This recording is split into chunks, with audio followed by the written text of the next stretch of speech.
if y'all, I'm gonna ask all the Zoomers, if y'all could go ahead and mute your microphones. That way we don't pick up all the dogs barking and doorbells ringing and phones ringing and all that kind of stuff during the program. And if you want to talk, you can just press the space bar and use it like a walkie-talkie. So you press the space bar and hold it down, and then you can talk, and then let go of the space bar, you go back to being muted again.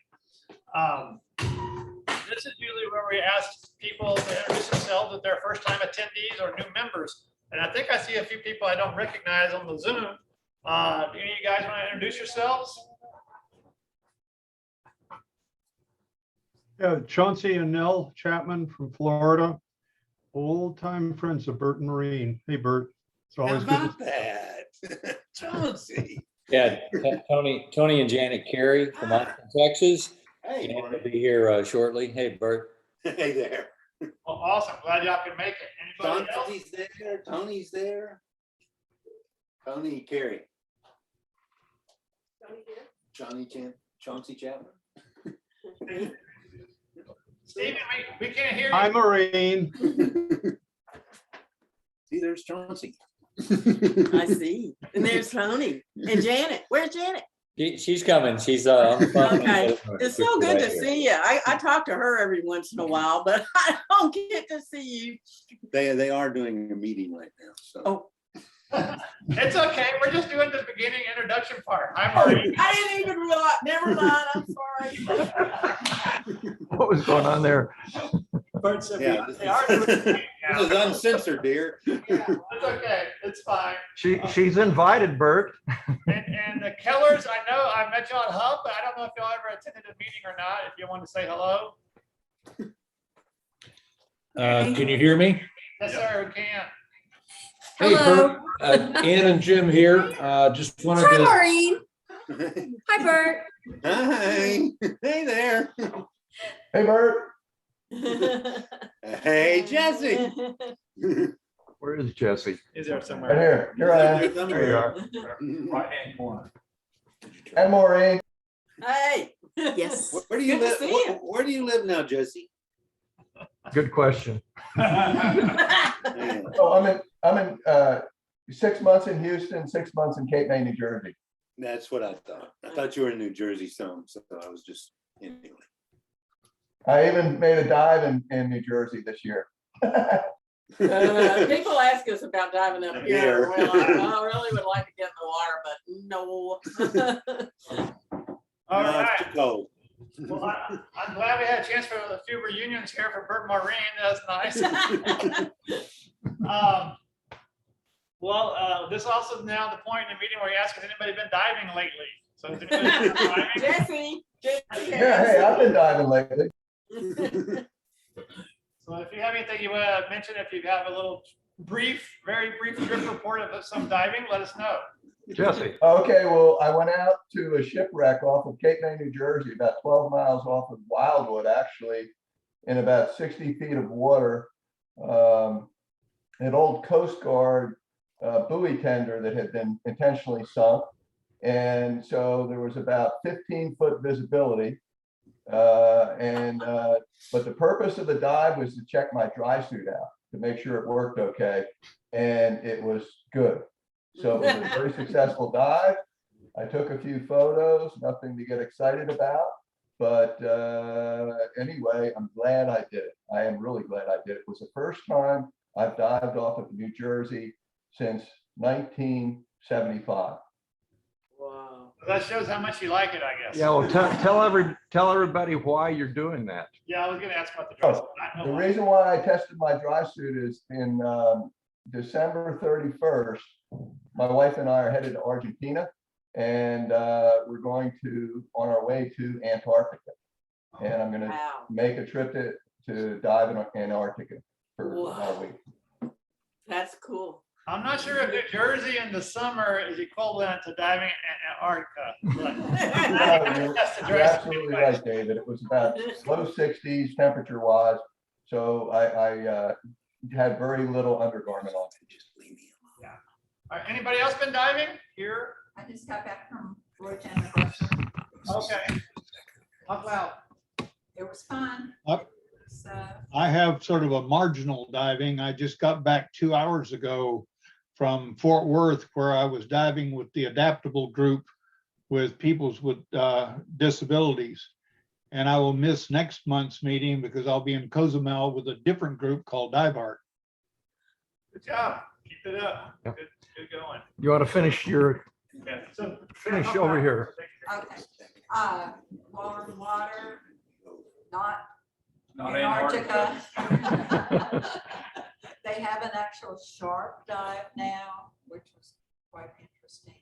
I guess that's the new thing to do, Yeah. kind of like the Bahamas. Like Cocoa View, right? Yeah. And a couple of wrecks and that did actually what they call duck diving. Oh, and really? Saw a bunch of new tracks for me, so I was kind of excited about it. So I don't know if you Zoomers heard, but she got back from the Roatan Aggressor just recently. Anybody else have a little trip report?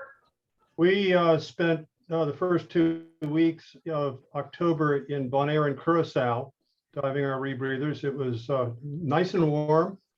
And we saw reefs that were reminiscent of the Western Atlantic coral reefs in the Florida area 40 to 50 years ago. It was really nice to see a lot of good coral, a lot of little fish. And both islands have a lionfish market in the restaurants. So the lionfish are actively hunted by the locals. I think they get a couple of $20 a pound, maybe US. So they're really after it, and it shows. It's got good corals, really, really nice diving. Good. Good to hear it. Thanks. I've never And, seen a lionfish in the Caribbean. Have you not looked? Yeah. No, I haven't dived in the Caribbean in a long time. Yeah, that's what I'll say. That's been a long time. Oh, Bert, and I, it's amazing. Janet and I checked out our dive gear in our neighbor's pool last week. So does that count? I hope you're prepped for a good So trip. we are going to Cozumel in a couple of weeks. So it's where we met and Good. one of our favorite spots too. Good.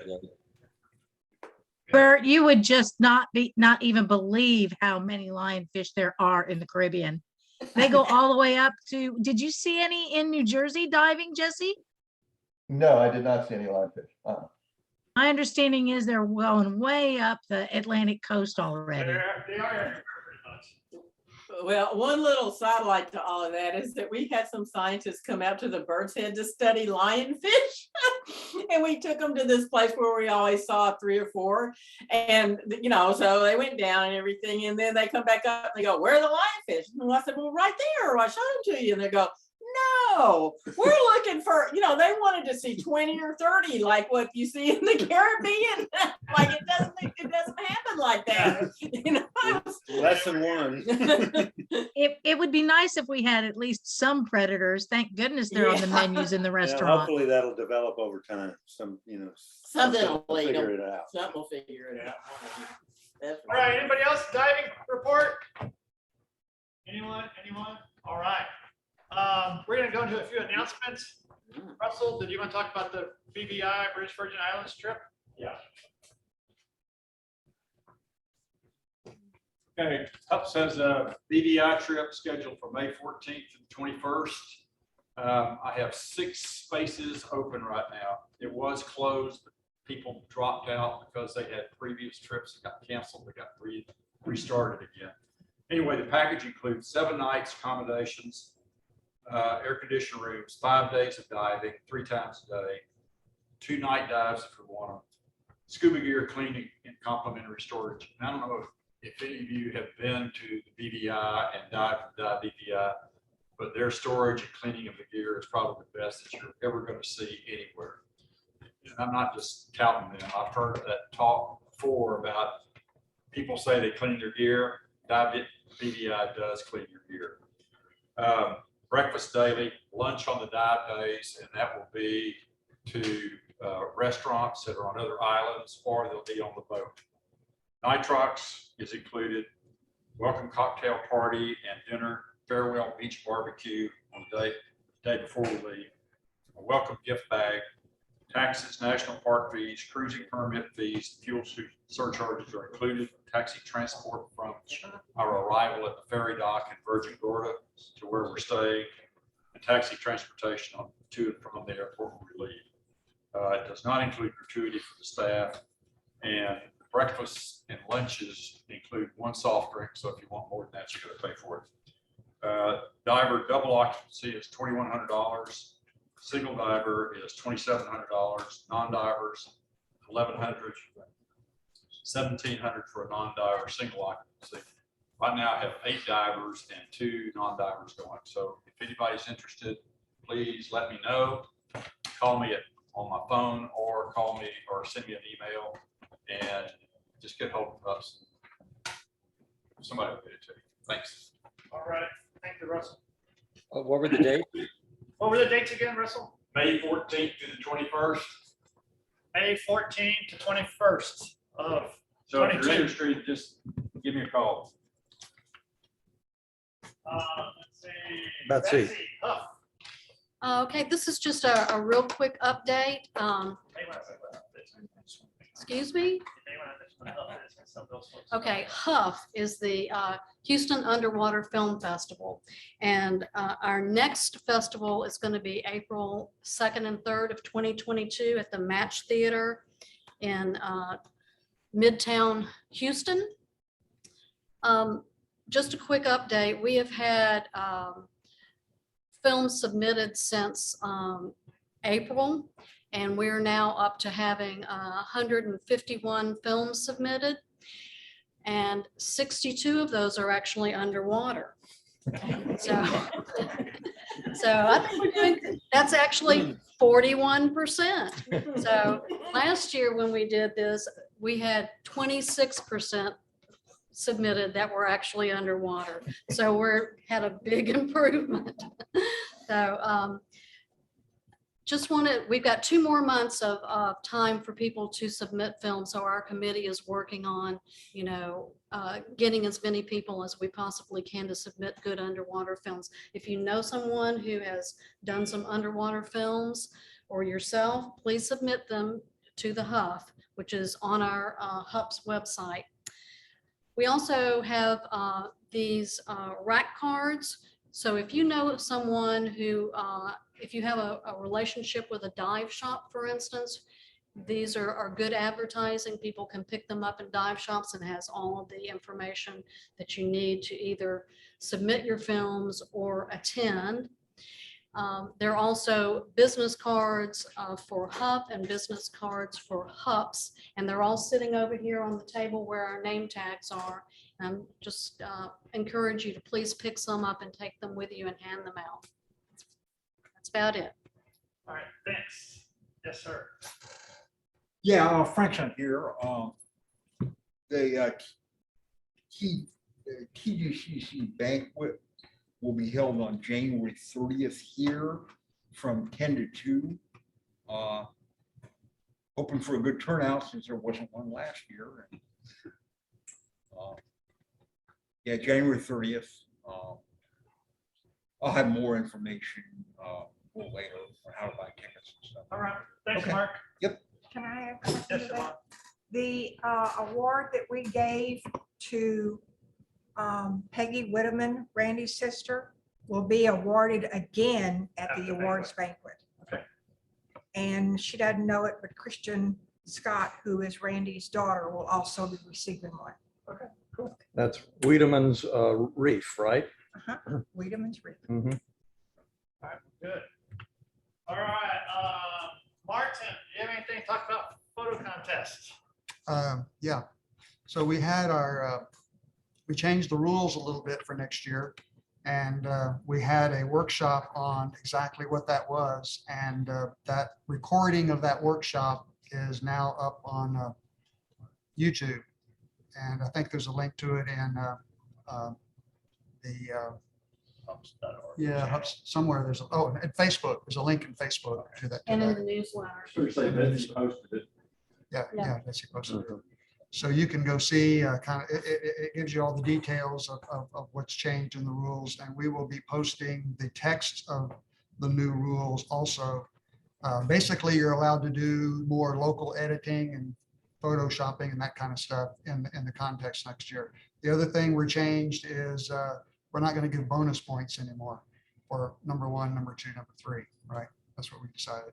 So it'll be a little bit more level playing field where everybody somebody won't get way ahead because they got a few more, I mean, so the contest really, if you look at some of them, between first, second, and third are fractions of a point difference.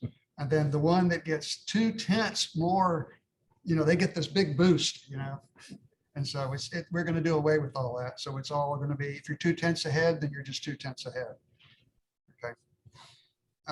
And the themes have been done for the next 2 years. I can tell you kind of somewhat, see if you can get this on the camera. Yeah, let's see if, I don't know if it's gonna work or not. Let's see. Yeah, No, well, there it is, there it is. Yeah, actually, it's coming out pretty good. It's black and white monochrome man-made wrecks, turtles, angelfish and butterfly fish, eels, morays, garden, etc. Oops. Macro, smaller than an orange, damselfish, chromies, hamlets, cephalopods, hogfish, wrasses, parrotfish, razorfish, and October sharks and rays, and November is anemones and things that live in them. There we go. All right, so start getting your photos ready. So yeah, we will post that and get it out to everybody.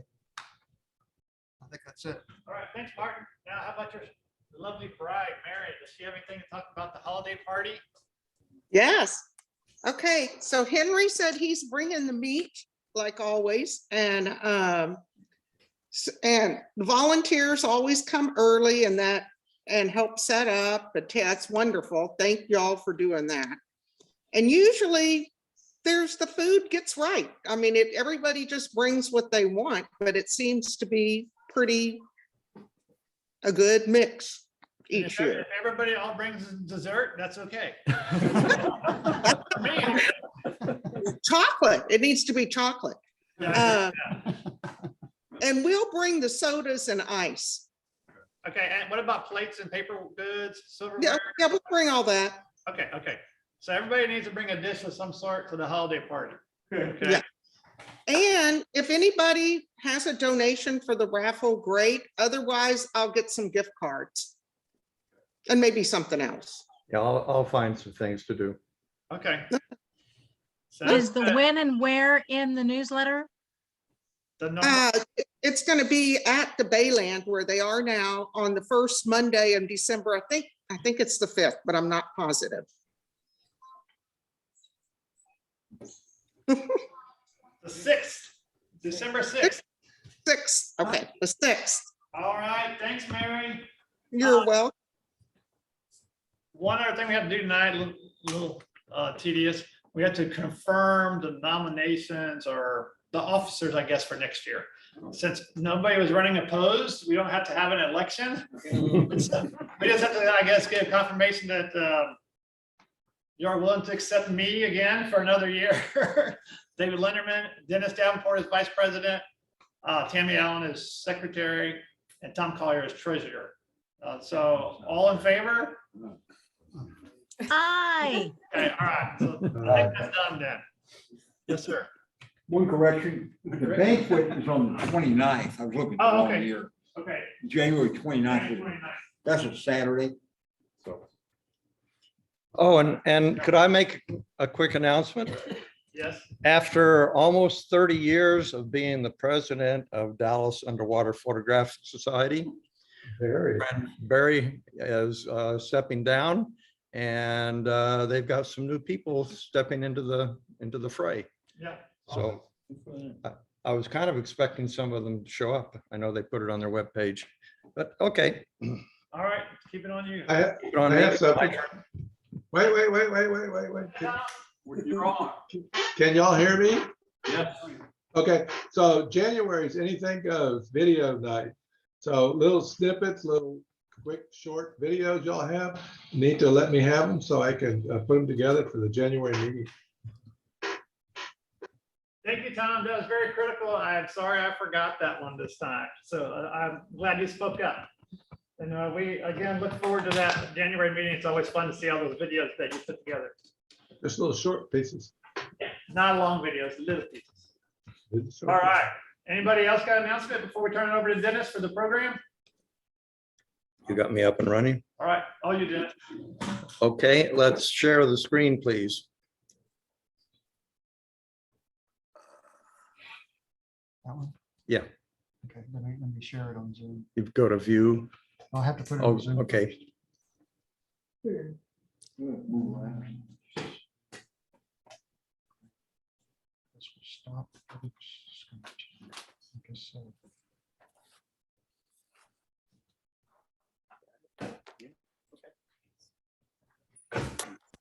Okay. Now you go up to view up there, I think it was. View. Oh, there you go. All right. Okay, and can you get me on screen at all? No, okay. Well, then I'll just simply talk a little bit. Since I am doing the introduction, I get to do it how I want to. And, and then when I make mistakes, Burt and Maurine can come back in and correct me afterwards. But I want to start back in 2005 and a little bit before that, actually. But 2005 was when HUPS was going to run a trip to Raja Ampat, and we had worked out an agreement with Burt to be our photo pro. And in fact, he and the late Larry Smith came in from Austin and spoke to HUPS to help promote it. And it didn't do any good. We still ended up with 3 people that signed up for it. And so luckily, Ken and Island Dreams somehow got us out of the agreement with the Kararu people, and 3 of us went. So the next shot. So you arrive in Indonesia, eventually you get to Sorong Harbor and you boat. And Sorong is aptly named because it really is so wrong, you know. No, I shouldn't be so critical, but go It ahead. looks the same. But and let me get the lights off here. Turn off all the lights. The Kararu is an old Indonesian schooner, repurposed, of course. And It was. it's no longer? No longer. Well, I can understand why it might be on the. But there's a lot that look just like it. Well, one of the things that we went there for is because that was just the dawn of the digital age. And I had my first Canon 20D, and they had facilities of sorts outside for us to put all of our camera gear in, and it sort of worked. And we had a wonderful time there. So go on to the next. But that is, it was also known the Sea Safari 3. And it was really a pretty comfortable boat. Sorry. Oh, God. I sense some other stories here. Go ahead. Yeah. But we can't tell them. Go ahead. Well, we did have some crazy people on board. Next one. There we go. Yeah, the crew was actually very much fun. We had a lot of time, a good time with that. Next. We went into the islands, and we went in and did a cave dive in there, or not cave dive, but yeah, a jaunt into the caves, which was kind of cool. Next. And at longitude 0, the thing is everybody jumps in. And so there I am. It's latitude. Yeah, latitude? No, longitude. Latitude. All right, well, I looked it up and I was wrong.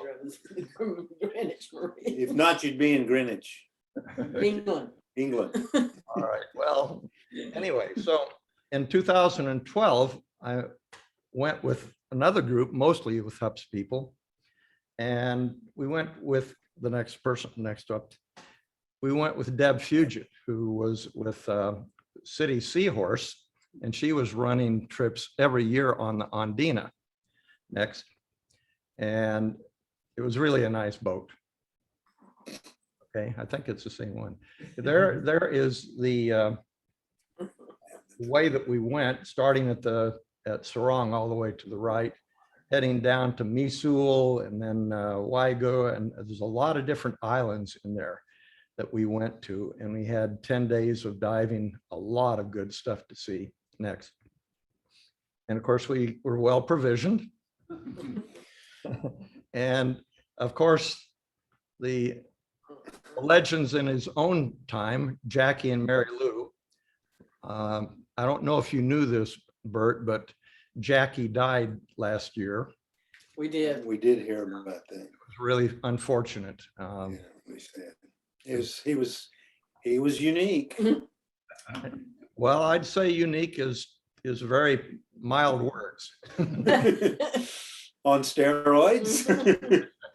Yeah, okay. And Tom was there, of course. And I was there. Next one.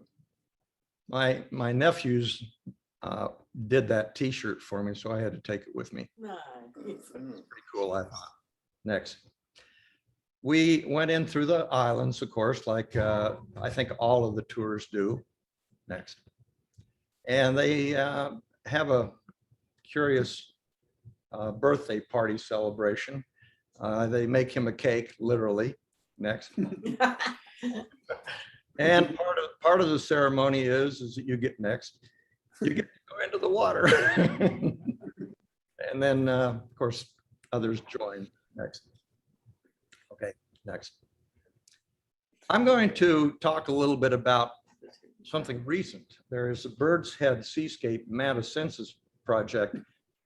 Burt had contacted us about a year and a half ago, maybe a year, a quarter ago, asking if anybody had been into the Raja Ampat area, Birds Head area, and had photographs of mantas, and would they send them in? So I sent 4 in, and one of them was found to be the first documented sighting of a particular manta. And so I was offered the privilege to name that manta. And here it is. The story is Hantu, or ghost, comes from the legend of Raja Ampat, which literally means 4 kings. Raja for king and Ampat for 4. And there are 4 of the, they found 8 eggs, I think it was 8 eggs. 4 of them hatched and became the 4 Rajas of the 4 biggest islands. One of them was a young girl who was pregnant, and they banished her. Another one was a rock that is still in the area and is only brought out once a year by the locals, and they revere it. And the final was the ghost. Well, ghost in Indonesia, Indonesian is Hantu, so that's what I named him. A little bit about Burt and Maurine. Tonight they're going to be talking about exploring the Birds Head Seascape. And here is the shorthand version. Luckily, Burt met with us. Next joint, next one. Oh, there we go. Okay. A little short history. I hope I don't, this is where I'm probably going to mess up. I was taking notes seriously when Burt was talking on our Zoom practice session last Wednesday. And so 72, while you were in college, you started diving. Is that correct? Well, actually, I got certified to dive 4 years before that. I got certified in 68. In 72 was when I first went down to the Yucatan. Okay. Well, you went down to go to Cozumel, but apparently you never made it there. That's right. Got sidetracked down south of south on the mainland coast of Yucatan Peninsula at Puerto Morella, and they loved it. And I guess you came back in 73 and 74. You lived in a small cabana, eventually worked in a dive shop, mostly for spearfishers, and you built a small home. I understand that was kind of like squatters' rights. Is that how you describe it? Sort of. Yeah, you're hitting the high spots. It's Puerto Morelos, by the way. It's the first town south of the. Morelos? Okay, Morelos. Morelos. Morales. Okay, there's We have enough. photos of it if you need them. And I don't, this is where I'm not quite sure how you described how you and Maureen met. I think she was on vacation down there, and that's when We actually met in Austin. and met in Austin. Okay. Yeah, well, we were supposed to meet down there, but I was working on my dissertation research, and the people that I knew in Merida told me that I shouldn't go to Puerto Morelos because it was a dump, so I didn't go. But I met him in Austin later. And then she liked it. And then I liked it. I can't even do the wrong thing twice the same. That's okay. Yeah, now you killed it. Yeah, dead port. No problem. Okay, well, I have, I guess what it is at the Day of the Dead on my mind right now. Right? Next. It's just a detail. A few more things. I met Burt and Maurine at Seaspace, and I don't think we know exactly when that happened. I looked at your book, Secret Sea, and I can't find a publication date. And I think that you were there just after it was published. So Yeah. I'm thinking 95 to 97. 95. Yeah, anyway. Yeah, you two were at Seaspace, and Ken had invited you, and I think you were one of the, or you were the featured speaker that year. I think you were anyway. We were I know we were on the big stage once or twice and did some seminars, and it's been a long time, unfortunately. Yeah, unfortunately, Seaspace kind of disappeared when Ken said he had had enough of it, and nobody was willing to pick things up for after. A lot of work. It is a very long, well, it was a tremendous thing for the diving industry in all of Texas, really, and all of the United States. So, according to Burt, and I may be wrong, I think you started diving at Raja Ampat in 2002. And That is correct. oh, okay, I'm on a roll now. And that was when the first conservation project was started. Is that correct? Well, yeah, but the two things weren't related at that point. That's when the first, what they call RAP survey, rapid assessment survey was survey. done. And that was done in 2002 as well. Yeah, more recently in 2013, you erected the Birds Head Seascape website, which promotes tourism and conservation and a few other things associated with. Right. Yeah, we'll get into that. Yeah. Well, that's your thing, so I'm not going to talk anymore about that. In 2005, I was talking to all before us that they came up and talked to us, and of course that failed to make. And it was still a great trip, and I look back on it with fond memories. They currently live in Washington State on the northern coast of Olympic Peninsula. I found out that I probably drove right by their home when we were up there years ago. They are the pros. They are authors, conservation champions, award-winning marine photojournalist team, and good friends. And they always do. I didn't tell you that.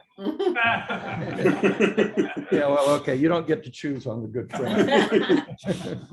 But I think that we're all richer for knowing them, and we want to thank you very much for everything you've done for all of us. And I'm going to turn it over to you. Thank you, Dennis. Obviously, thank Dennis. Thank everybody there for having us. It's really a privilege to be able to share. Can I minimize this? Bound to be able to. Can you see our? They can see everything. We're seeing their screen, and I would like to minimize it. But well, you can just get yeah. I'll just, you'll hey, need there to we find go. the I got share it. screen button. I figured it out. I figured it out. Are we good? I mean, you're seeing what you need to see. You're seeing a big picture, right? Was exploring the Birds Head Seascape? No, not yet. You need to share your screen. Look for a green button. Let me see what happened.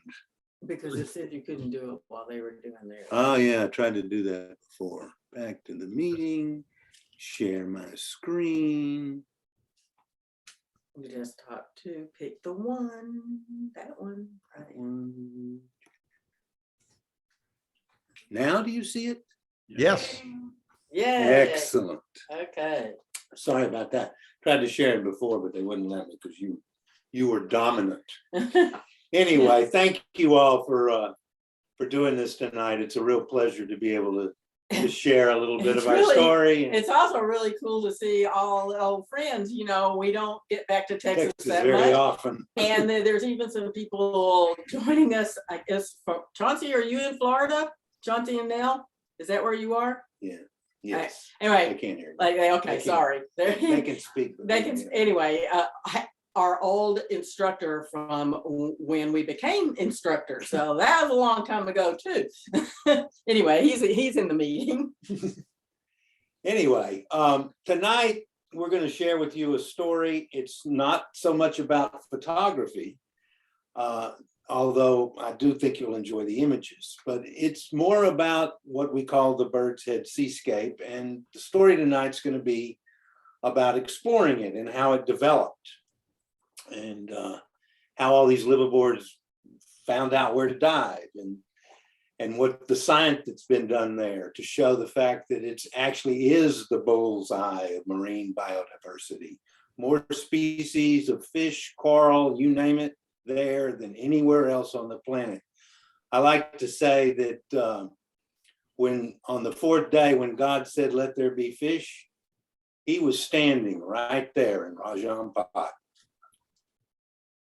So why is it called the Bird's Head? Well, this is the island of New Guinea, which you can see there. And if you look at it, to me, it looks like a turkey sitting sideways, looking left. And its head is up there where you see West Papua circled. And that's the area we're going to be talking about, the Bird's Head. And the whole thing has become the Birds Head Seascape. Now, one of the reasons, and this is one of the big reasons why this is the bullseye of diversity, is because of the water movements here. You can read along. I'm not going to read all this stuff back to you that you can see clearly there. This article is also on the website, and it's the one that gets the most hits. It's really interesting about how the currents work out there. And it's, where three plates join. There's lots of water moving through there. They even, that word that you see there that says yearly flow of 15 Sverdrups. He's a, I believe, Swedish scientist, and they named this after him. That 15 million cubic meters of water a second, that's 260 million gallons a second, or half a mile wide, half a mile long, and a meter deep per second. An amazing amount of water flowing through. And of course, that brings and concentrates this mix and the soup, if you will. And Raja Ampat is right in the middle of it all.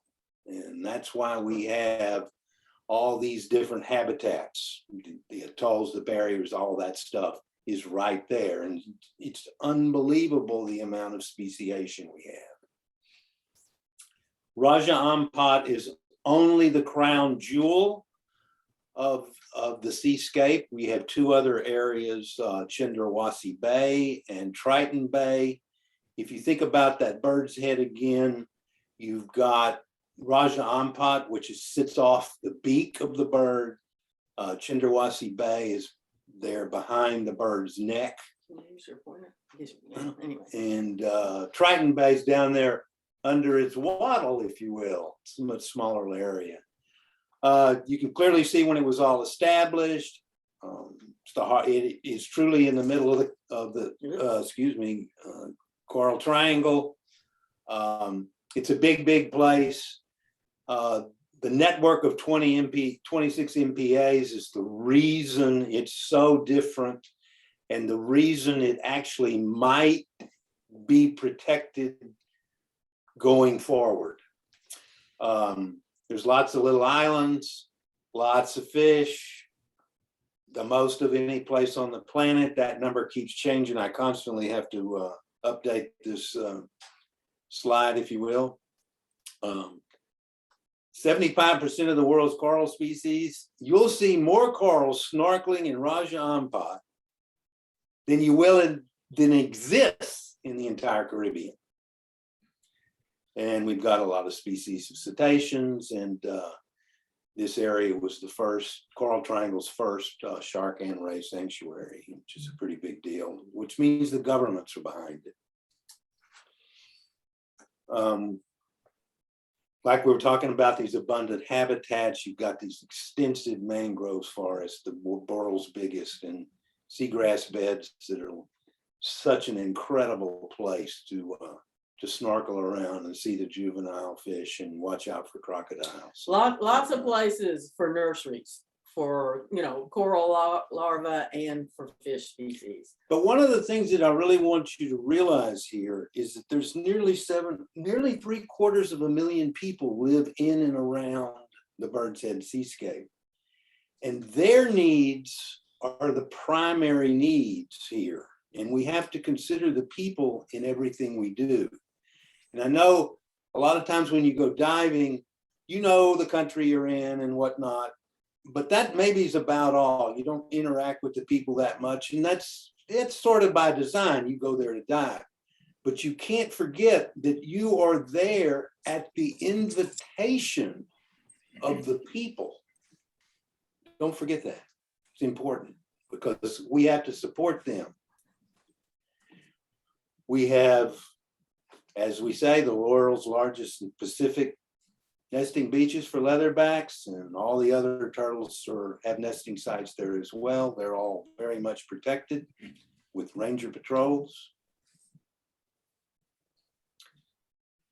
We have a lot of whale sharks in Raja, in the Birds Head, excuse me. Basically, we don't, there certainly are in Raja, but their populations are concentrated mostly in Cendrawasih Bay and Triton Bay. And we have a database of whale sharks. We have 210 individuals. There's about 8 of them that have active tags on them, so you can track where they're swimming around. It's some articles on the site that are absolutely fantastic. And you can actually see these guys moving around real time minus 24 hours. And we've also got a database for mantas, which Dennis sort of introduced you to. And I'm going to talk more about these databases in general later, but just hitting on the high points now. There's well over 1,500 reef mantas in the database now, and over 1,000 oceanic mantas. And the great thing about it, that last bullet point, these things are growing, their populations are growing in the area. Nice. Conservation works. You know, there's lots to do there besides dive. More and more of these other kinds of activities are on the rise. Snorkeling is becoming a big chunk of the demographics of the people that are visiting there, and that is only going to go up as the place gets better, more and more well known. Of course, there's more and more development, and there's more and more people come in who aren't divers. And I mentioned before that those 26 MPAs. It's not just them, it's the communities, the government, NGOs, everybody's behind this. This is one of the world's leading and most successful conservation programs. And Maurine and I are really proud to be just a small part of that. And those blue areas are all the MPAs. Some of them are quite small and are divided up, but all those areas are protected. We've got a system, each MPA, all 26 of those MPAs have ranger patrols. Some of them are terrestrial. They're funded by these entrance fees we all pay. And think about it, folks, for the last 18 months, nobody's been collecting entry fees, which begs the questions, what's happening with the rangers? Well, fortunately, the way this is set up, they have some emergency funds that they're using, but those won't last forever. And it's really urgent for us to get tourism going again. And of course, that's not up to us. We'd all be there in a heartbeat. It is exactly that, scuba diving heaven. All right, some of the major players. There's two other guys missing. They weren't there for the photo, and that would be Max Ammer, who runs Papua Diving. He's based up in the north, and a guy named Eddie Fromenweiler, who had one of the first liveaboards, and still has the Pendito. Both of them had a lot to do with exploring the area, as well as myself, the big fella there in the middle, who unfortunately is no longer with us, Larry Smith, our boss at CI, Dr. Mark Erdman, and his sidekick in his comedy routine, a guy you may have heard of, Dr. Jerry Allen. Those guys are fish geeks extraordinaire, and they are a funny team to be with. As Dennis had correctly stated earlier, one of the few things I might add, we started diving in Raja Ampat in 2002, but our jobs as sustainable marine tourism consultants for Conservation International did not begin until 2008, when that guy, the tall guy, Mark Erdman, hired us to come out, and that is the time when we moved to Bali in 2008 to start this project.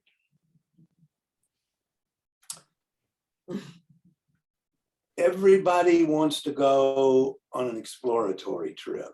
That's just what you think. There's a lot of downtime. We try to make the best of it. Bring your yoga mat. Because sometimes that's all you can do. And there's a lot of bad dives too. For every good one, there's 5 bad ones. For every great one, there's they don't come often. Yeah. But anyway, somebody has to do it. We've been lucky. We've been lucky. We got to do it. We got to.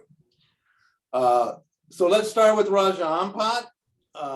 As Dennis said, it means 4 kings in the Bahasa Indonesia language.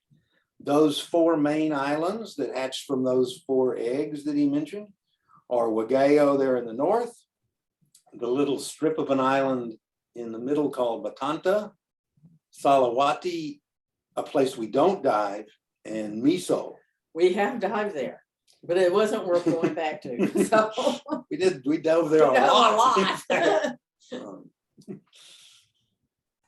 Before 2009, everybody now thinks of Raja Ampat when you think about some of the best dive destinations in the world, but up until about the middle of the aughts, Raja Ampat wasn't on everybody's bucket list. Everybody didn't know about it. And those people that did came out there because they were attracted to the coral reefs and the biomass and there was some iconic marine life there, obviously, too. The woebegone shark, which you can potentially see on any dive, and you will see certainly numerous ones of them if you do a trip there. And manta rays, both in the north and the south, there are very reliable dive sites where you can be virtually guaranteed of seeing these magnificent creatures. The one major thing that Raja lacked back in those days, we'd go, the reefs would be beautiful, and people would ask, well, where's the critters? People had gotten used to diving in Limbe, and we didn't really have too many critter sites, and started looking around, poking around more and more, and trying to find places that look like Limbe looked. And we finally stumbled onto a little area on the south side of Batanta Island. And this is where we found our first real muck diving sites. And those are the names of some of them, and they've all got stories behind the names, but we won't get into that.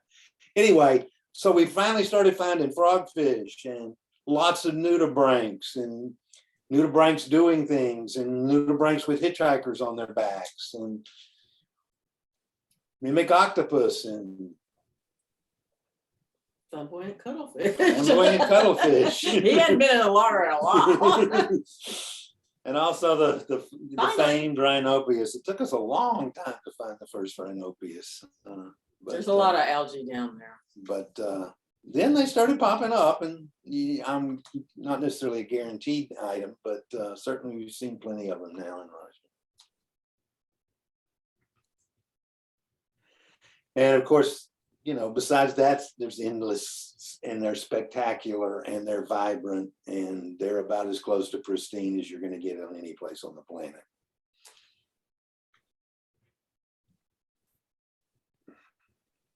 Next. You're not doing something right. Not doing it. Oh, there we are. So by 2009, CI hired us a boat, and we went on a lot of boats that we'd been on in the past, and it gave us free rides. And we ended up publishing in 2009 the first of 2 guidebooks for Conservation International Diving Indonesia's Raja Ampat.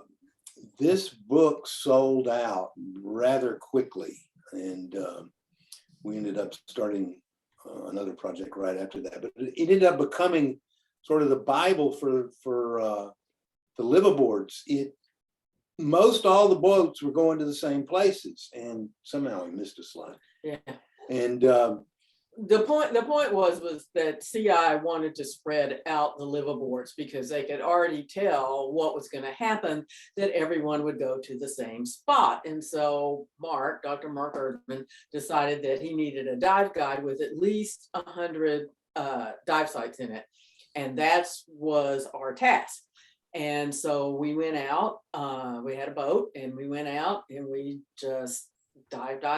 We had scooters, we had maps and charts, and we just would pick spots that looked good, and basically spots that the liveaboards didn't go to. I mean, right. Everywhere we went, the boats hadn't been. So. Because at that time, there was only like a dozen boats out there, but they were all still piling up on the same spots, wanting to see the same things. You know, a lot of liveaboard captains and the crew, they're kind of lazy. You know, they don't want to go far. They're only going to take you to spots that if, you know, you ask, they might take you there. So the idea was to publish a book and have enough dive sites where we would not have boats on top of boats on top of boats. So then, and the information, he wanted the information to be virtually free. I mean, he wanted it to be out there and available. And that was our mandate, to go out and find new dive sites and write them up. And, you know, we both went to college, but we didn't specialize in that thing. You know, it's one of those things that just happened fortuitously. By 2011, there was a huge demand for the book. It was out of print, and the sea space had expanded dramatically in 2006. Seascape, The seascape had expanded dramatically by 2006 to include Cendrawasih and Triton. So Erdman asked us to do another guidebook. We hired another boat, and we went out to Cendrawasih for 3 weeks and dove everywhere we could dive within a 3-week period of time. And it's not looking like it's supposed to. Nope. Oops, that went too far. Go back. Nope, that's it. Okay. So out of that 3 weeks, we were able to create a liveaboard diving itinerary. And we also developed the concept of this whale shark experience. And that turned into quite a popular thing. It's still very, very popular. these, on the left of your screen, you see these boats called a bagan. They're basically a floating fishing platform with a motor that they can putter out. And they, at night, they drape nets underneath the entire platform. And then they have big lights that they turn on, and that attracts these very small bait fish that you see They're around. basically fishing for bait for larger commercial fishing vessels. Right. Or for the dried fish market. And the whale sharks knew that this was all going on, of course. And at the end of their catch, there would always be tons of, or not, maybe not tons, but lots of smushed baby fish, you know, these little bait fish. And they would empty the nets, and it would be a bounty for the whale sharks. So the whale sharks learned about this and started coming around the bagans. And then the bagans began to think that for some reason the whale sharks were special. And so that they encouraged the whale sharks, and they actually feed them. And if anybody's gone on these experiences, you'll know that these guys can feed these guys until the cats come home. They'll eat and eat and eat. And it's, at least it's their own natural food source. But there is some controversy about all this, especially up in the Philippines, where it's the tourism is mass up there. One of the interesting things, Cendrawasih, if you look at the maps closely, you can see that it's sort of, there's islands that almost block it at the top. And during the last ice age, those islands did virtually create an inland sea. Still had a couple of little entrances for where the water could get in and out. But by and large, it developed an isolated place where you had a lot of endemism that took place, and a number of surprises, which we'll get into. This is the fairy wrasse that's found only there in Cendrawasih. And on the right, you see a little damselfish that's also only found in Cendrawasih Bay, and that's named after the lady to my right. Nice, in her honor, I should say. It was, that was one of the most special things that's happened to us. It was really something we very much value. I think you better off if you did that. Yeah. Right. So the surprises, because of the way this happened during the last ice age, all the shallow water species sort of were wiped out because the water table dropped. And that allowed these deeper water species to come up and colonize shallower areas. And all three fish you see here are seldom ever encountered in scuba diving depths. They are found throughout the Indo-Pacific, but you seldom ever see them because they're usually found below 130, 150 feet.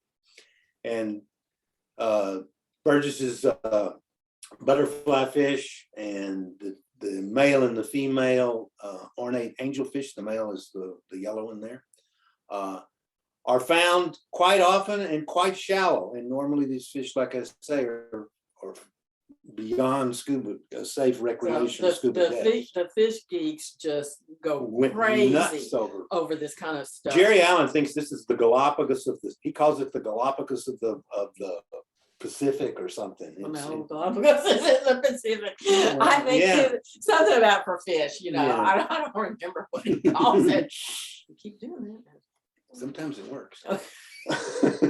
There's good, but there's good critter sites there too, and we found a number of different night dives were fantastic, and tiger shrimps, and you know the typical guys that you find in critter sites, frogfish and octopi. Let me see if I missed one. Sorry about this, guys. We're having trouble with pushing the buttons for some reason. And the whale sharks, obviously, are the main feature that people are attracted to Cendrawasih, and now increasingly to Triton as well. we had been visiting Triton. We didn't have to charter another boat to work on the itinerary, unfortunately for us. But we'd been going there quite a bit. And a lot of the times had been with Larry Smith. It was because of Larry that we first went there. He was his mind was blown. You'll see. I mean, it's like this incredible soft coral. And, I'm like, oh, you got to take me there. You got to take me there. So finally, I talked him into it. So we went.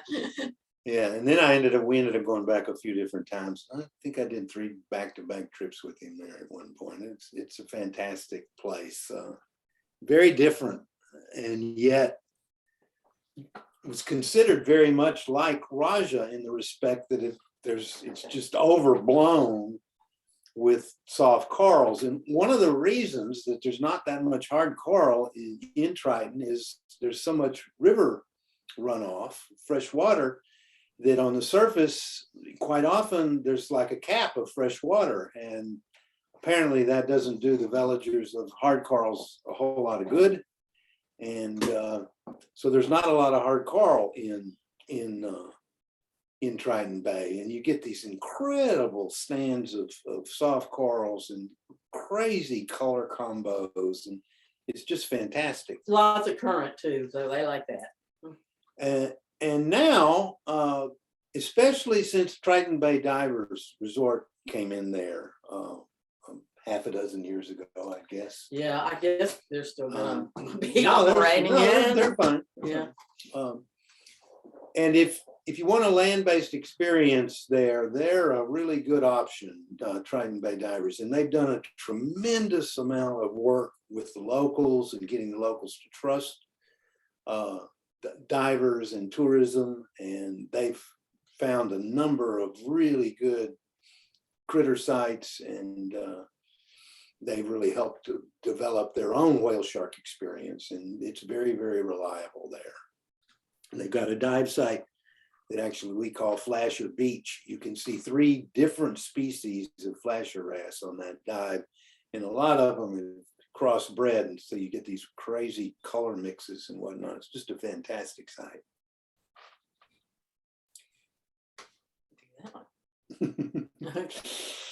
And each one of, we missed that slide too. Sorry, a couple of slides got mixed up or lost because of something's not advancing properly. They're way back, way back. Anyway, one of the interesting things about the seascape, which has 57 endemic species, by the way, the entire seascape, is each area, Cendrawasih, Raja, and Triton Bay, all have their own walking shark. And this is the one from Triton Bay. This is Hemicillium henryi. And if you're in Raja, you'll see one that looks very similar, and that's a completely distinct species. There's 11 of them scattered around between Australia, Papua New Guinea, and New Guinea, and the rest of Indonesia. There's 11 different species. They're all very much localized, and so that's a cool thing to be able to do, is to see all 3 or capture images of all 3 different walking sharks. Just a couple of quick, interesting macro photographs for you. When we first saw this leopard anemone shrimp, we thought we'd found a new species. It lives commensally and does a very good job of camouflaging itself on those small, what are called leopard anemones. But it had actually been described from Japan about 3 years before we saw this one. They're the encrusting anemones that you'll see on sea whips and sometimes on dead fans, stuff like that. Small. They're about the size of a silver dollar, each one of those anemones. And they come in color variants.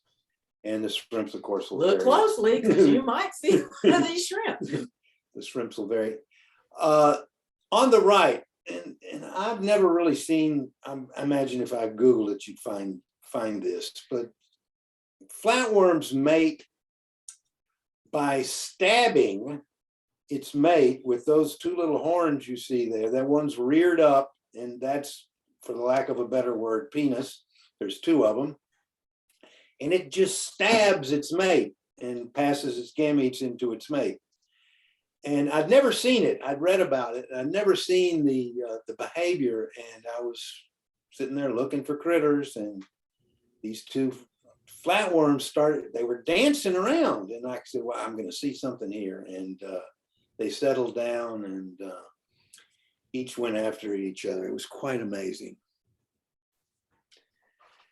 And this is the big scene there. There's lots of fish, lots of beautiful coral.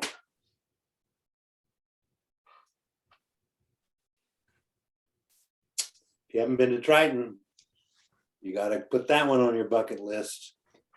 So by 2011, we had finished the second guidebook. And this guidebook is also out of print.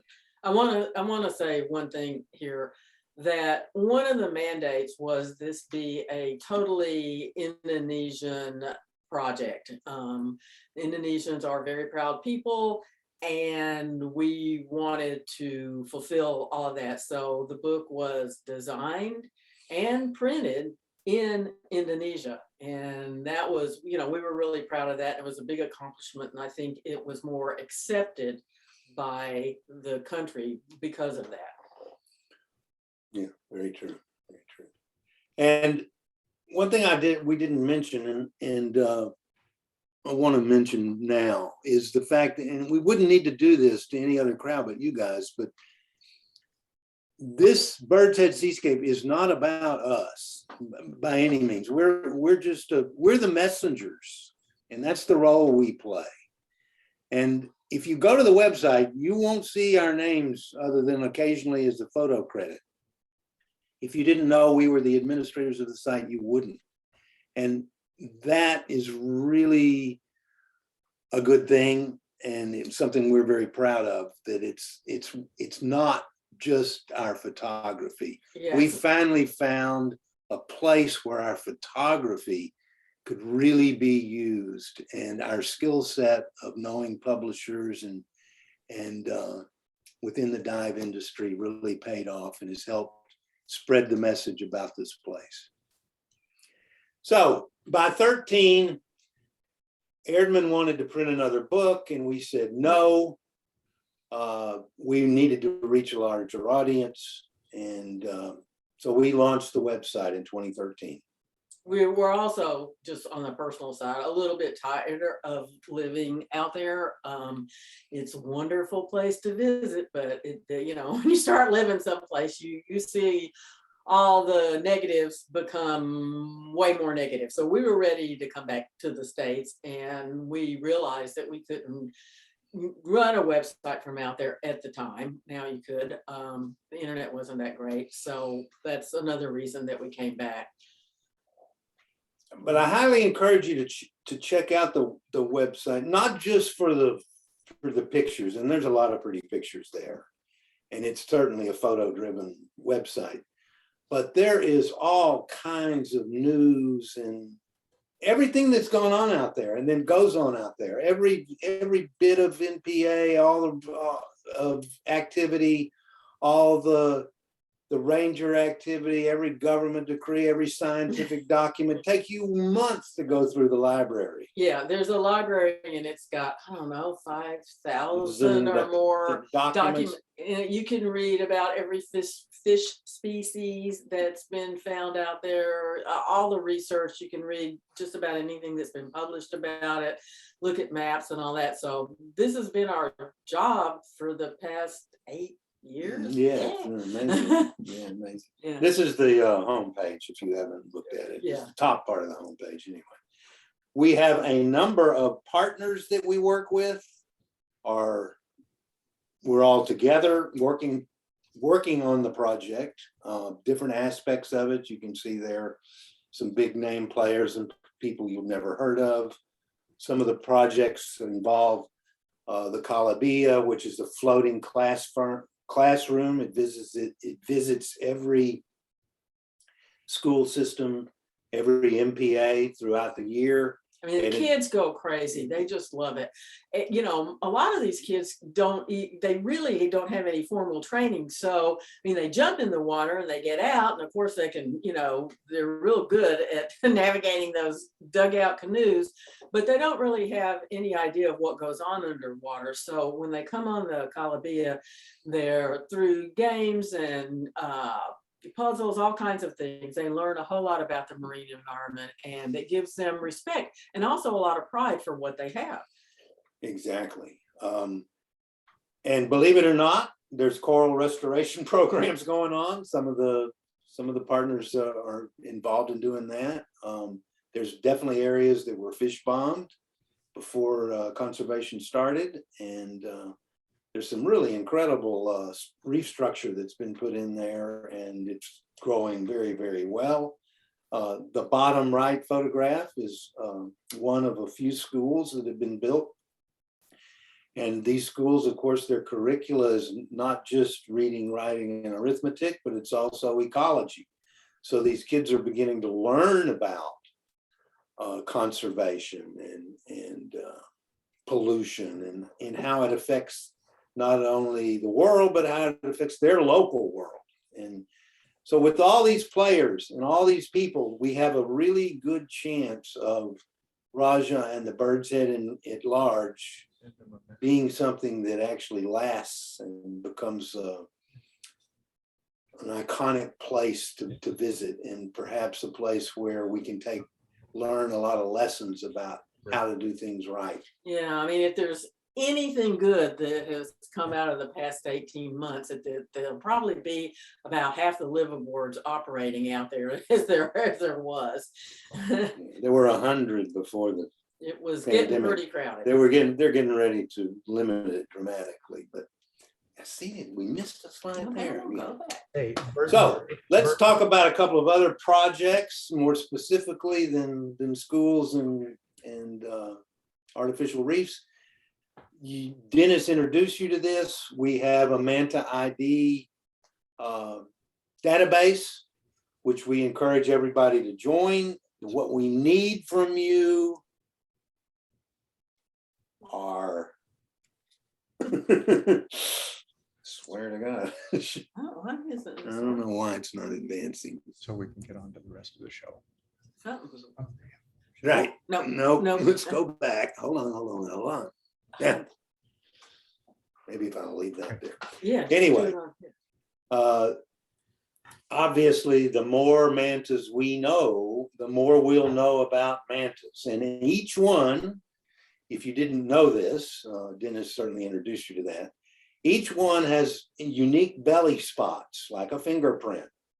So if you send us your manta pictures, we can see if they're in the database. If they're not in the database, like Dennis, you will be able to name one, and you will research and you will increase our knowledge of mantas, their distribution, and that goes a long way towards helping protect them, because now we have documented data to show to the government to say, look, these things move around. You can't, you affect a population in one place, it hurts the old population everywhere. And now Indonesia is a manta and shark sanctuary. Throughout the Basically, entire country. throughout the entire country. And basically all of that happened on Raja's watch. It happened because of Raja Ampat and what went on in West Papua. So if you have images that were taken anywhere in the Bird's Head, you know, please go to the website and upload them. I mean, don't send us one from Palau. Really, Right, it's gotta be taken. It's gotta be taken there. I think you should do that. This will work better. If I just leave that there. No, obviously now we have more than 1,500 mantas in this database, and some of the articles, you should check them out, because there's pictures that have many more mantas than this in them, and there's incredible aggregations, and It's pretty mind blowing. it's pretty mind blowing. Really, truly is. And we have the same thing going on with the whale sharks. We've got a database for them. There's not near as many of them, but again, if you have pictures, they have to be like the mantas. We need a specific kind of picture, and we need a picture taken on the left side of the animal, the center there. And that spot pattern will be unique for each animal. So if you have these pictures and want to get involved and help, please go right on the website. You'll see right in the next, right there on the homepage. On the right side, there's the two little buttons there that you can hit for either the manta or the whale shark ID databases. And once you hit those, you'll get instructions as to how to upload your pictures and the data that they need to accompany the pictures. So please do that if you haven't already. I know some of you in the club have, and we really appreciate that. But if you get to, and this is ongoing, the next time you go there, if you get pictures of mantas or whale sharks, remember when you come home, send them to us. Another project that's just beginning, we just had an article, the first article of what will probably end up being 5 or 6 about the STAR project. And this is really an amazing project here. What we normally are calling the leopard shark, which has a couple of different names, which we'll get into, Stegosoma trigrinum, which means the tiger, by the way. Is it a leopard? Is it a zebra? Is it a tiger? We don't know. It's a shark. It's a shark. So this is the STAR project, and this is kicking off. They're already working on it. And to get into the name, when it's a youngster, the top picture, it's striped like a zebra. So some people call them zebra sharks. The adult phase is spotted like a leopard. Quite a dramatic color change. And the closest relative of these guys, by the way, are whale sharks. So, and you can looking at them, you can sort of see, and the way they move is much like a whale shark. But I contend that there's a third name because their species name means tiger. So it's a leopard, it's a zebra, it's a tiger. Darn it. So these photographs here for the next couple are not ours, and this comes out of the STAR project. The leopard shark were abundant in Raja up until the mid-aughts, and they were beginning to be wiped out, on a large scale. And virtually you would not see one today there. There's still a few around, but they're not a viable species any longer. There's just not enough of them.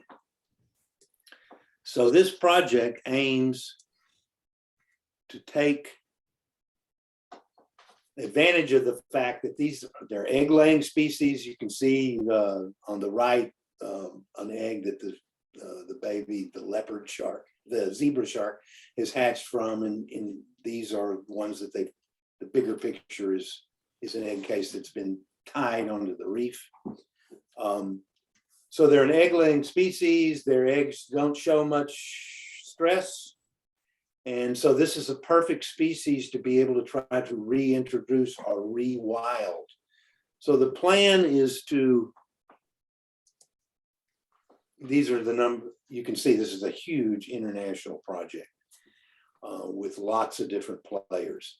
There's 3 or 4 aquariums in the States that are producing egg cases that will be eventually sent to, early in the year, sent to Seattle for processing and packing. Then they'll be shipped to Indonesia and eventually out to Sarong, where they will go to Max Ammer's resort in the north. They're building infrastructure where these guys will be hatched and raised up until they're old enough to be able to have a tag put in them.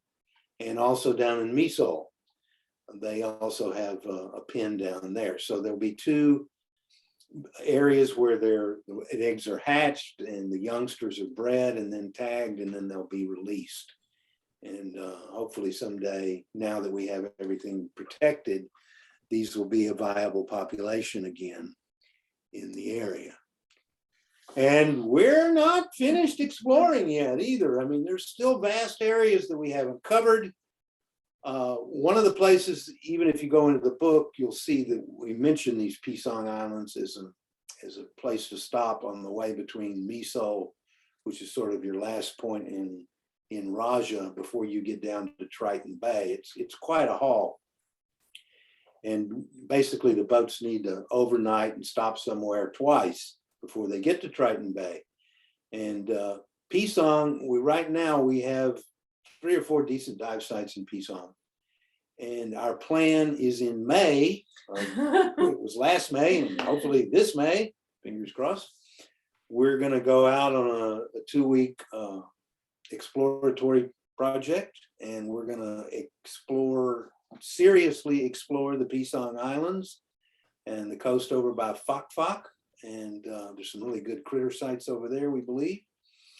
And then perhaps even have enough sites where people can stay for 2 or 3 days, and the Pisang Islands and the Fak Fak coast can end up becoming almost an itinerary in themselves. So that's pretty much the story up until now. I want to leave you with just a few images that we took on the last, when we were out there in January, February of 2020. Yeah. 2020. I'll just share that we had decided to retire from leading group travel. The last trip I did involved 80, that's 80 people, snorkelers mostly, believe it or not, for 2 different trips to Miso Eco Resort.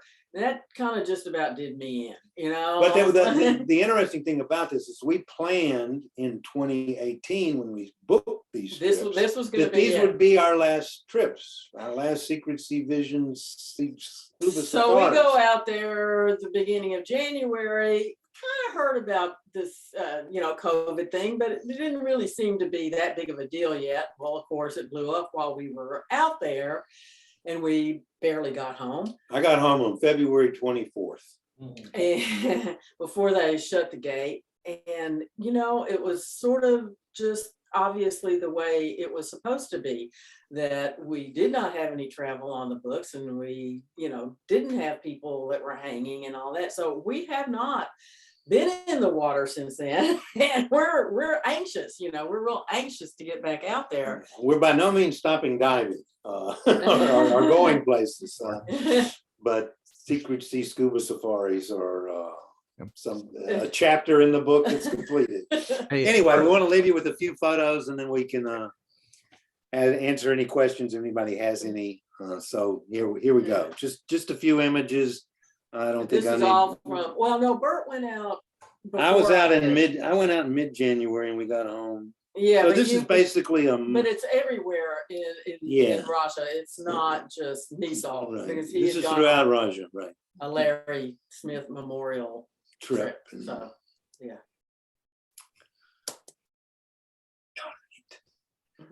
You missed the first one. I don't know why. Anyway.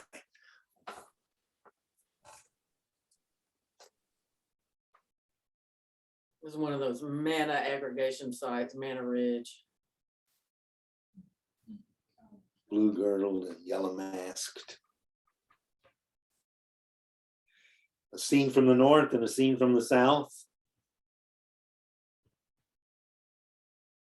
A cuttlefish from the south and critters from the pygmy squids from the north.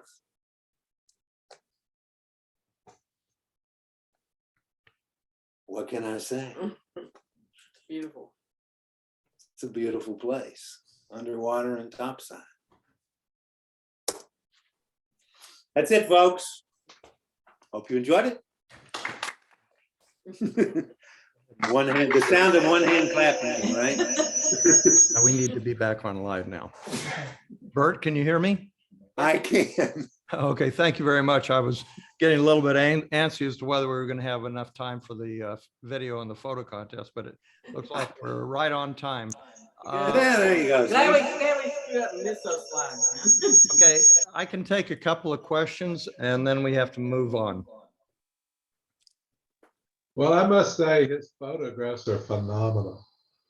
Thank you. Thank you very much. Thank you very much. But again, this is not about us. Yeah, well, we meant to say that right about the time we got to the Yeah, website. but this is Houston underwater photographic society.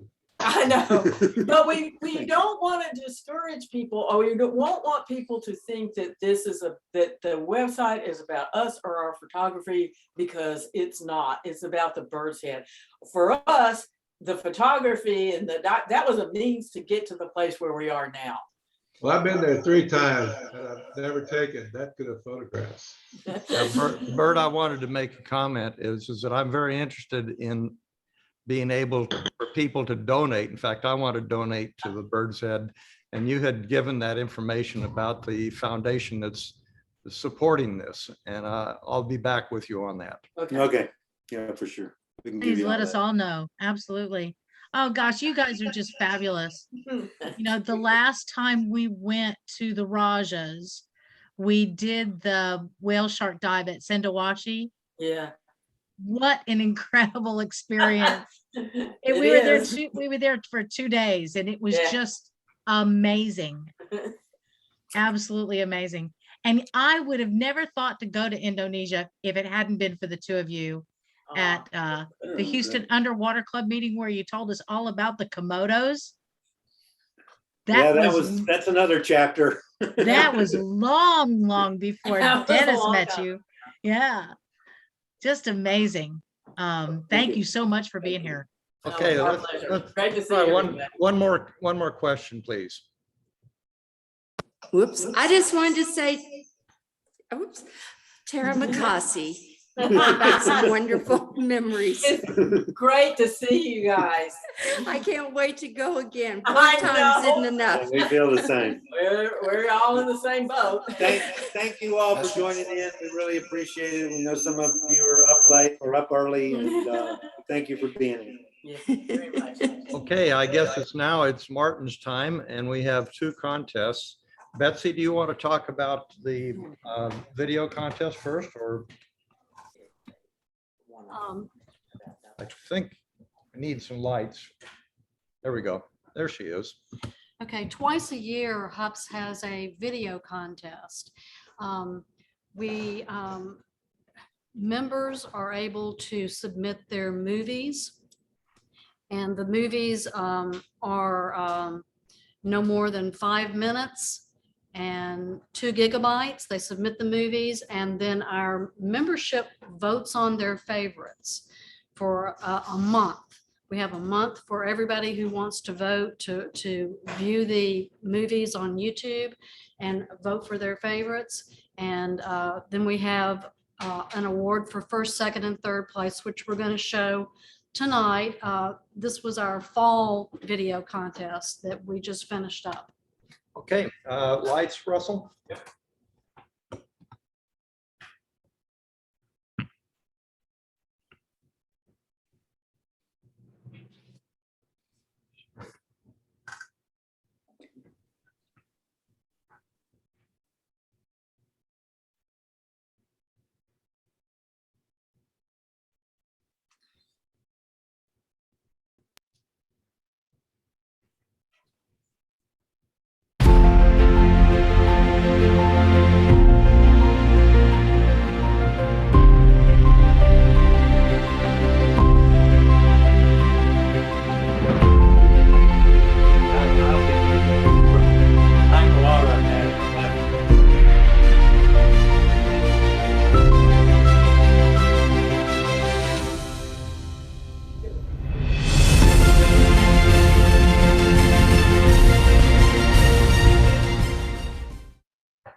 Sometimes it's a nice visit to the cafeteria with all your friends. Sometimes it's a nice visit to the cafeteria with all your friends. Other times, it's a feeding frenzy and really poor table manners.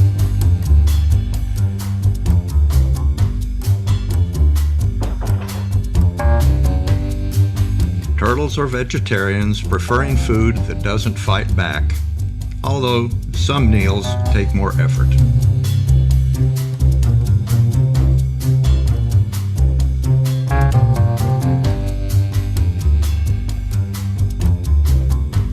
Some crabs are picky eaters, others not so much.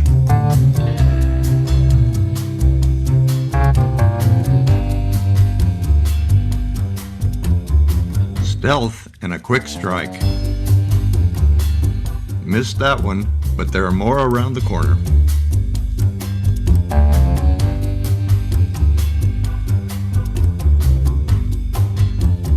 We have a winner. What you got there, big boy? Need to rearrange the furniture a bit?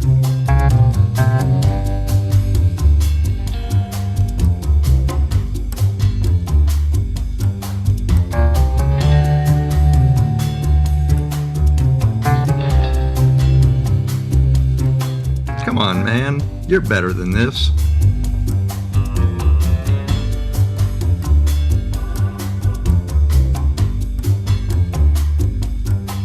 Well, I hope it was worth the effort.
That was good.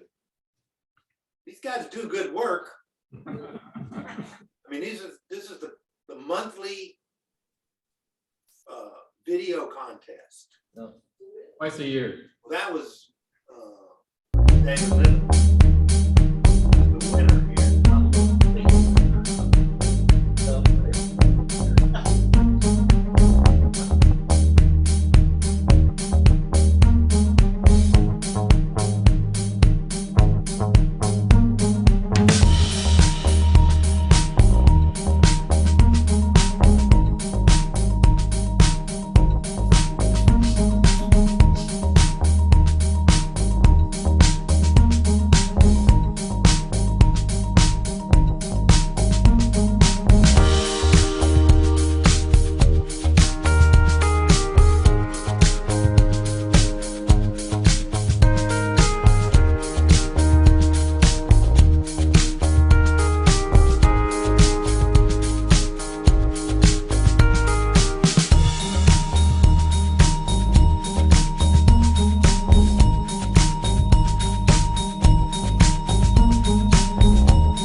Might make a comment about winner, Katrin Pichler. She is a member from Austria. It's been very active with our group for the last year and a half or 2 years almost. So very happy to have her. She does good work. And her color balance was just perfect. Yeah. It was great. Makes me want to get my pictures out from Indonesia. So are we ready to do the photo contest next?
tonight. Congratulations to all the winners. Thanks to everybody who attended. Burt, Maurine, we really enjoyed the show. I just want to say, I remember, I think it may have been 2004 Seaspace. Y'all did a program on the big stage, as you called it. And y'all did a slideshow to Robert Miles' song Children. And I remember Maureen talking it up, that it was a play on the images between the two images, the transition image during the dissolve. So I still remember that. Thanks for everybody turning out, and some of you visitors, welcome back every month. We usually meet the first Monday of the month. It's the same Zoom link month after month. We just reuse it, and check us out on Facebook also. Houston Underwater Photographic Society. Member of the year. What's that? We need to announce member of the No, year. that's next month. I know, but we need people to submit written. They were due at the beginning of this meeting. Oh, you already did it? Yeah, I've got several Okay. turned in already. I'm sorry. All right, well, thanks again, everybody. If anybody has last minute questions, Are we doing the Zoom next month? No? I don't know. Well, I mean, you're telling everybody it's the I first don't know. We're Monday gonna of have the month. contest, so I think we need to, right? Can we? Yeah, we'll have to have the contest. Yeah. We'll Yeah, set it up. We'll do it. Yep. Next month will be different because it's our Christmas party, but we'll have some Zoom content as well. You won't have to watch us. All right, good night, everybody. Good night. Good night. Thanks, Maureen and Bert. Thanks so much. Yes, really enjoyed it. Very welcome. It was a lot of fun. Hey, guys. Really enjoyed it. See you Bert. again. Thank you all again. If you need anything, write us. We're here. We may come knock on your door sometime. Well, you know, you've got an invite. And you guys do too. We know. Okay, buddy. Take care, buddy. Thanks for joining us. You bet. Cool.